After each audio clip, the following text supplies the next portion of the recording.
So, uh, I think I'm just going to have to accept having a thumb in the way. This is Parrot and Oliver, where we get to a parrot section. This is pages 36 to 670. What is it? To 66 to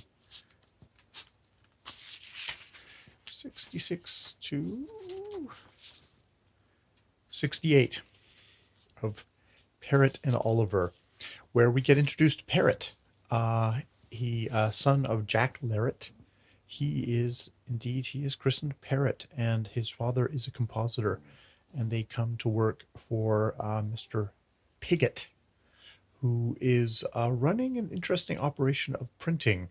Um, you know, at first you think it's just sort of maybe religious tracts that are kind of naughty, but he Parrot quickly gets enlisted in uh, crawling through a chimney to a fellow inside the chimney, who is doing engraving. Which when Parrot finds one of these scraps of paper that Mr. Watkins is working on, it turns out it's a French insignat, which is the banknotes of the French Revolution. And apparently, there's tons of operations where people are churning out the currency, hoping to undermine the revolution. And over the course of time, as he is carrying out the brimming full basin of the night soils of poor Watkins, Watkins teaches him how to engrave, or at least the starts of it, uh, using a burin. Pause for a second. Oh, excuse me. But all this comes to a crashing halt when a Lord Devon shows up with a couple of men at his side. Goes into Mr. Pigott, lights the fireplace, saying like, "Oh, do you know the history of your particular house here? It was a Catholic house with plenty of hidey holes, especially chimneys." And he lights a big fire in the thing. Um, and Parrot tries to make a run for it, but indeed those men are waiting, and they catch him.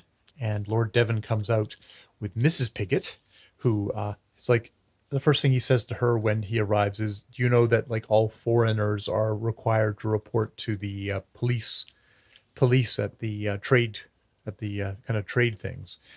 Um, Comes out hauling her because she's French. And yes, sure. And the whole place kind of bursts into flames, and we get this wonderful thing. The sky was now a cloudless shade of green as Benjamin dragged me from that's one of the men, hail of heavy tiles. I feared for Mr. Watkins' life. Poor Watkins, he had dreaded fire above all things.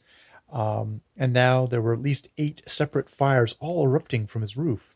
Then, from where do not know, a great flock of bats burst forth in amongst the bats, at first almost indistinguishable from them, 1,000 sheets of paper tipped with Pentecostal tongues.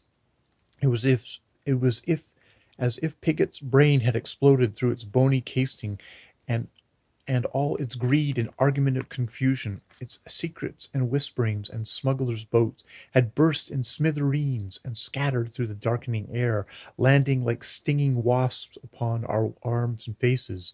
And through all of this, my captor was transfixed, as if he had seen the Assumption of the Virgin Mary in the Devon sky. So, it's also striking, just of like, Parrot's voice in these sections is very different from Oliver, yet by no means not as Carrie doesn't do the insult of making his voice any less interesting and glorious in its usages. Um, and indeed, Pigott comes.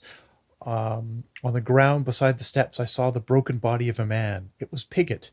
When Benjamin dragged me to his side, I saw the printer's big white carcass, twisted like a doll, his eyes wide open. the most horrific look of triumph on his face. This expression was not diminished one iota by the wailing of his wife, to whom he spoke impatiently. Marie, il n'est pas un précis, tu es el brûlé. And it's like, no, fool, it's raining evidence, as burning 5-pound notes fell in the dark ground like cherry blossom. This is definitely a full, they may be doing French enseignates, but they're also doing pound notes. It's all the stuff. And this section ends with poor Mr. Watkins on the roof. He, yeah. Devon swung around, but now Poole shrieked. He pointed, and who? Even Lord Devon could not follow his gaze. A fiery angel had appeared on the roof, its hair ablaze, a streaming upwards, fire right down to its spine. It ran along the ridge and flew into the air, smashing into an old oak through whose ancient branches it crashed noisily before passing out of sight. 3 others followed, forgers rising like hatchlings in the night, their cries beyond the edge of nightmare. And run, my father cried, Prrt, run. And indeed, Prrt runs and into the dark so many years ago, because this happens before Oliver was even like a glint in his father's eyes. And then we're going to go back to Oliver as a young man in post Napoleon's second run at thing, where his father is not favored by the new monarchy because he's not one of the nobles who fled and hung around with the king and curried favor. He's one of the ones that stayed, and thus paradoxically gets a kind of a crappy job, and leaves his son to to be nobility, but not up in the upper crust of nobility where they want to keep the government, but yet also not trusted by those at the very bottom who want democracy. He's that in-between guy. So yeah, that's Prrt and Oliver for this section, and I will hopefully be back quicker next time to go in more on this stuff. Maybe I should just note that was that was page 66 that I read from, of that final kind of explosive fire, with sheets of paper tipped with Pentecostal tongues. It's like, Carrie is a great writer. Yeah. More videos later.